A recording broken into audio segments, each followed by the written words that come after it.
Topic ఏ ఏ topic అయినా మనకు ప్రజల లోపల ఏదైతే నానుతుందో, ఏదైతే హాట్ టాపిక్ ఉందో వాటన్నిటి గురించి మాట్లాడతాం. ఇదే మాట్లాడాలి, ఇదే మాట్లాడద్దు. ఏమంటున్నారు సునీల్ రిషి అన్నగారు, బిగ్ బాస్ షో వాళ్ళ సమాజానికి ఏమైనా ఉపయోగం ఉందా అన్న? ప్లీజ్ అన్నగారు, ఇలాంటి షోల వల్ల ఇదొకటి చెప్పాలి. ఇది చాలా పూర్తి దానికి చెప్తా. షోల వల్ల మనకి మన సమాజానికి ఎలాంటి ఉపయోగం లేని షోలు దయచేసి బ్యాన్ చేయాలి. సగటు సామాన్య ప్రజానికానికైనా ఏమైనా ఉపయోగం ఉందా అన్న? దయచేసి ప్రజలను చైతన్యపరిచే షోలు చేయాలి అన్నగారు. ఎవరు? సునీల్ రిషి. అదే బ్రదర్. ఇప్పుడు నేనేమంటున్నా, థింక్ యాజ్ ఇండిపెండెంట్ గా. ఏది 99% ఆఫ్ మనం ఏది చూసినా సరే, సీరియల్ చూస్తాం, ఏమొస్తుంది బ్రదర్? సీరియల్ చూస్తే, క్రికెట్ చూస్తాం, ఏమొస్తుంది సమాజానికి? సినిమా చూస్తాం, ఏమొస్తుంది? 99% of anything is just entertainment, కాలక్షేపమే. ఓకే, ఒక 1 to 2% ఆర్ 10 మాక్సిమం 10% ఏదైనా పనికొచ్చేది. 90% చేసేది అలా ఏమీ రాదు. జస్ట్ మానసికంగా మైండ్కి ఒక మంచిగా అనిపిస్తుంది అంతే. తాగుతాం, ఏమొస్తుంది? ఆరోగ్యం పాడవుతుంది, ఏమొస్తుంది? ఆ గంట 2 గంటలు మనసుకు మంచిగా అనిపిస్తుంది. అట్లా ఏదన్నా తీసుకో. వాడు ఎయిడ్స్లో వచ్చేదాకా సెక్స్లు చేసుకుంటారు ఎవరితోటి పడితే వాళ్ళతోటి, ఏమొస్తుంది? ఎంటర్టైన్మెంట్. 99 కూడు గూడు గుడ్డ ఈ బేసిక్ కనీస అవసరాలు తీసేస్తే మిగిలిందంతా ఎంటర్టైన్మెంట్. సింపుల్. ఓకే, సో కాబట్టి ఇంకా ఎంటర్టైన్మెంట్ కోసం చూస్తున్నాం. ఇప్పుడు ఎట్లయితే క్రికెట్ చూస్తామో, ఎట్లయితే ఇంకోటి చూస్తామో, అది కూడా Bigg Boss show. Bigg Boss show తోటి నష్టం ఏం జరుగుతుంది? ఇప్పుడు ఆయన ఏమంటాడు, సిపిఐ నారాయణ గారు ఏమంటాడు? అది బ్రోతల్ షో అంటాడు. అంటే వ్యభిచారం చేస్తున్నారు అంటాడు. ఎక్కడ చేస్తారు నారాయణ గారు? ఎక్కడ చేస్తున్నారు? 100 నుంచి 200 కెమెరాలు, 70 కెమెరాలు ఎన్నో ఉంటాయి. బాత్రూంలో కూడా, ఒక బాత్రూమ్ లోపల తప్ప, షిట్ పోయే దగ్గర తప్ప, మిగతా అన్ని స్నానం చేసే దగ్గర తప్ప మిగతా అన్ని చోట్ల కెమెరాలు ఉన్నాయి. ఇక వాడు ఎక్కడ హౌస్కి కొన్ని రూల్స్ ఉన్నాయి. ఆ రూల్స్కి మించి ఎవరు ఏది ఇష్టం ఉన్నట్టు చేయడానికి లేదు. Direct lip to lip kiss పెట్టడానికి లేదు. ఇంకా బట్టలు లేకుండా ప్రైవేట్ పార్ట్స్ టచ్ చేసే హక్కు లేదు. మ్యాక్సిమం చేస్తే చేయి పట్టుకుంటారు, లేదంటే హగ్గు చేసుకుంటారు. అది ఎక్కడ బ్రోతల్ హౌస్ అయింది? కాదు కదా. ప్లస్ వాళ్ళకి ఎవరు డబ్బులు ఇచ్చి వాళ్ళు అమ్ముకుంటలేరు కదా. ప్లస్ అది అసలు ఫిజికల్గా ఏం చేస్తలేరు కదా, అక్కడ చేసే అవకాశమే లేదు కదా. చేస్తే హౌస్కి కొన్ని రూల్స్ ఉన్నాయి కదా. వాళ్ళకి పర్మిషన్ ఇచ్చినప్పుడే గవర్నమెంట్, బిగ్ బాస్ షోకి పర్మిషన్ ఇచ్చినప్పుడే వాళ్ళకి రూల్స్ రెగ్యులేషన్స్ అవన్నీ గవర్నమెంట్ ముందు పెట్టినాకనే ఇచ్చారు కదా. సో వ్యభిచారం చేస్తలేరు. మనకి ఎక్కడ నచ్చట్లేదు కొంతమందికి. వెనకటి తరం వాళ్ళకి, ఈ మిలేనియల్స్, ఈ జెన్జీ వాళ్ళకి కాకుండా ముందు తరం వాళ్ళకి ఎబో 30 or 40 ఉన్న వాళ్ళకి ఎందుకు మంచిగా నచ్చట్లేదు అంటే, ఆడ మొగ ఒకటే దగ్గర ఉండడం మనకి అది అది మరి మా ఇంట్లో అమ్మ, చెల్లె, అక్క అందరితో ఆడలతోటి ఉంటాం కదా. అంటే లేడీస్ అంటే ఒక బుర్కా వేసుకోను, ఒక గుంగట్ వేసుకోను, ఒక అర్రలనో తొర్రలనో ఈ చెస్ట్కి ఇది వేసుకొని, దుపాటా వేసుకోను, ఇట్లా ఉండాలని కోరుకుంటుంది సమాజం. అట్లా కాకుండా ఎట్లున్నా వాళ్ళు బరితెగించారు అంటున్నాం. రాజ్యాంగంలో రాసిండ్రు కానీ, మెజారిటీ సమాజం యాక్సెప్ట్ చేసేది కానీ, ఆడవాళ్ళు యొక్క ఇది నిప్పుల్స్ తప్ప, ఓకే, కింద ప్రైవేట్ పార్ట్ తప్ప, ఓకే, మగవాళ్ళు అయితే కింద ప్రైవేట్ పార్ట్ తప్ప మిగతా అన్ని ప్రైవేట్ కాదు. ఓకే, అందుకే ఆమె నిప్పుల్స్ తప్ప మిగతా ఏది మొత్తం బ్రెస్ట్ కనబడ్డా అది చూపెడుతుంది కదా. అందుకే సో దిస్ ఈస్ డిఫైన్డ్. మన సమాజం డిఫైన్ చేసింది. ఇక కొన్ని సమాజాలు అది కూడా, కెనడాలో ఇంకో దేశంలో అది కూడా లేకుండా తిరగడం తప్పు కాదు. ఆడళ్ళు మగవాళ్ళు పైవస్త్రం లేకుండా తిరగవచ్చు అనుకుంటే, వెనకడ పోయి ప్రతి మనుషులు అడవిలో ఉండేటోళ్ళు, జంతువులు అసలే బట్టలు లేకుండా తిరిగినా ఆయా సమాజాన్ని బట్టి అది డిఫైన్ అయింది. ఓకే, సో కాబట్టి నేను ఏమంటున్నా అంటే, ఆడవాళ్ళని చూసే దృష్టికోణం మారాల్సిన అవసరం వచ్చింది అనేది నేను చెప్పదలుచుకున్నాను. సింపుల్. ఓకే, ఆడవాళ్ళు అంటే వంటింటికో లేకపోతే ఒక ఏమంటారు, జస్ట్ బికాజ్ ఆమెకు ఒక బ్రెస్ట్ ఉంది కాబట్టి, లేకపోతే వెజైనా ఉంది కాబట్టి, ఆమెకు బ్రెయిన్ ఉన్నా, ఆమె అన్ని పనులు చేయగలిగినా ఆమె చేయకూడదు. ఓకే, ఈ వంటింటికి పిల్లలు కనడానికి బెడ్రూమ్కి, ఆ కన్న పిల్లల్ని పెంచడానికి కావాల్సిన ఫుడ్ ఇవ్వడానికి వంట రూమ్కి, ఈ 2 రూమ్లకే ఆమెను పరిమితం చేయాలి అనేది ఒక వెనకటి ఆలోచన విధానం. ఎందుకు అంటే అప్పుడున్న సామాజిక పరిస్థితులను మనం అర్థం చేసుకోవాలి.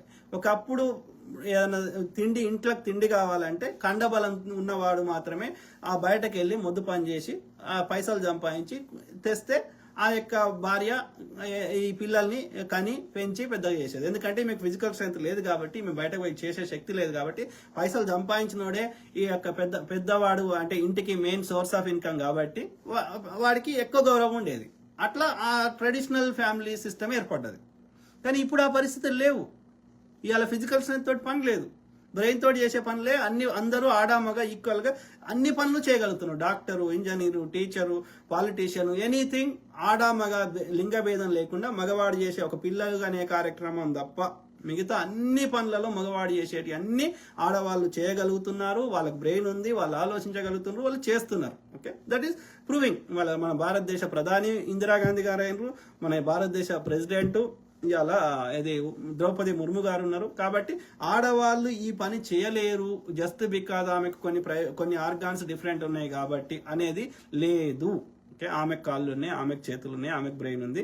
What a man can do women can also do. కాబట్టి ఆడవాళ్ళని చూసే దృష్టికోణం మారాల్సిన అవసరం ఉంది. ఓకే, ఆడామగా మాట్లాడుకుంటే, ఆడామగా కలిస్తే ఏదో అయిపోదు. ఆడవాళ్ళంటే సెక్స్ సింబల్స్ కాదు, ఒక వస్తువు కాదు. ఓకే, వాళ్ళు కూడా సమాజంలో 50% ఉన్నారు కాబట్టి వాళ్ళని ఏదో ఒక పార్ట్ చూస్తే ఏదో ఉద్రేకం కావాల్సిన అవసరం లేదు. ఓకే, అది ఒక కొవ్వు పదార్థమే. పాపం వాళ్ళకు కూడా ఆ కొవ్వు పదార్థంలో అనేక క్యాన్సర్లు వచ్చి, రొమ్ము క్యాన్సర్, బ్రెస్ట్ క్యాన్సర్ వచ్చేసి అనేక స్త్రీలు బాధపడి వాళ్ళ బ్రెస్టులు కోసుకుంటున్న వాళ్ళ సంఖ్య కూడా ఎక్కువ ఉంది. వాళ్ళు కూడా మనలాగా మనుషులే. ఓకే, అలా ఏమీ లేదు. మన ఆలోచన, మన ఈ మీడియా, ఈ ఫోన్, ఈ చూపెట్టే సినిమాలు అదేదో వింత వస్తువు అని చూపెట్టడం వల్ల వచ్చిన భావదారిద్ర్యం తప్ప ఆడామగ లింగభేదం లేదు. ఓకే, ఇప్పుడు మన కూతురు పుడితే కూతురుని డిఫరెంట్గా చూడం కదా, చూడకూడదు. ఓకే, కాబట్టి స్త్రీని చూసే దృష్టికోణం మారాల్సిన అవసరం ఉంది. అక్కడ బిగ్ బాస్ షోలో వ్యభిచారం చెయ్యరు, సాధ్యం కాదు. ఓకే, వ్యభిచారం చేస్తే హౌస్లోకి వెళ్ళగొడతారు. దానికి రూల్స్, రెగ్యులేషన్స్, రాజ్యాంగ పరిమితులు అనేకం ఉన్నాయి. ఓన్లీ ఏంటంటే మన సమాజం యాక్సెప్ట్ చేయాలి. స్త్రీ అంటే డిఫరెంట్ వస్తువు కాదు రయ్యా అనేది యాక్సెప్ట్ చేయాలి.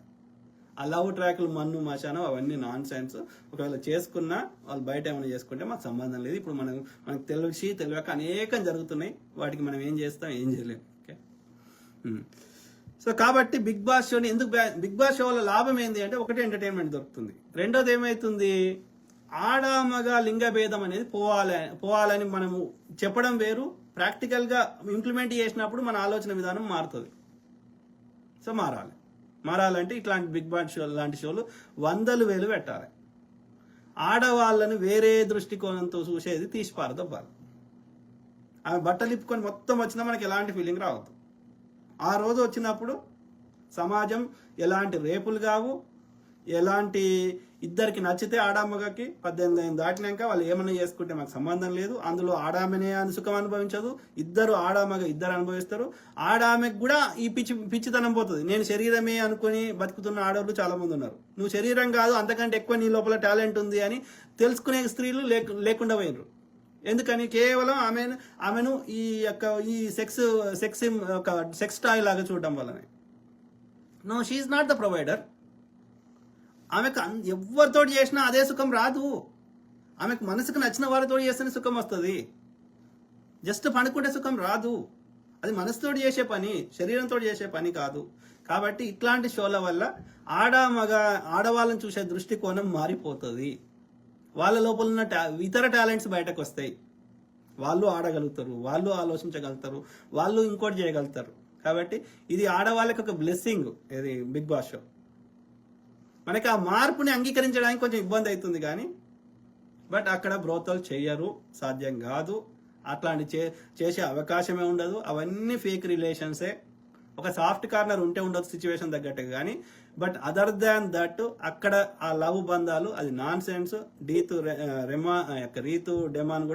డెమాన్ చిన్నోడు, రీతు పెద్ద ఆమె నాకు తెలిసి. ఓకే, ఇక ఆమె అయితే వాళ్ళ 10 ఏళ్ళు ఏజ్ డిఫరెన్స్ ఉంది. వాళ్ళ ప్రొఫెషన్స్ వేరు, వాళ్ళ ప్రయారిటీస్ వేరు. రీతుని పెళ్లి చేసుకోమని చూద్దాం. రీతు బయటకు వస్తే మళ్ళీ ఆమె యాక్టింగ్లు ఆమె ఇంకా ఏమేమి కథలు ఉంటాయో అవన్నీ యాక్సెప్ట్ చేయగలుగుతాడా? అవన్నీ వ్యూస్ కోసమే, అవన్నీ నాటకాలే. Okay, simple. లేకపోతే హెల్ప్ ఈచ్ అదర్, ఎందుకంటే తనకి ఫిజికల్ స్ట్రెంత్ ఉంది కాబట్టి, నేను ఒక్కదాన్ని ఆమె పిల్ల ఒక్కది కొట్లాడలేదు కాబట్టి. తనుజ ఎందుకు ఫ్రెండ్ చేసింది కళ్యాణ్కి? బికాస్ ఆమె ఫిజికల్ స్ట్రెంత్ లేదు, ఆమె కొట్లాడలేదు కాబట్టి, కళ్యాణ్ కండలు ఉన్నాయి కాబట్టి.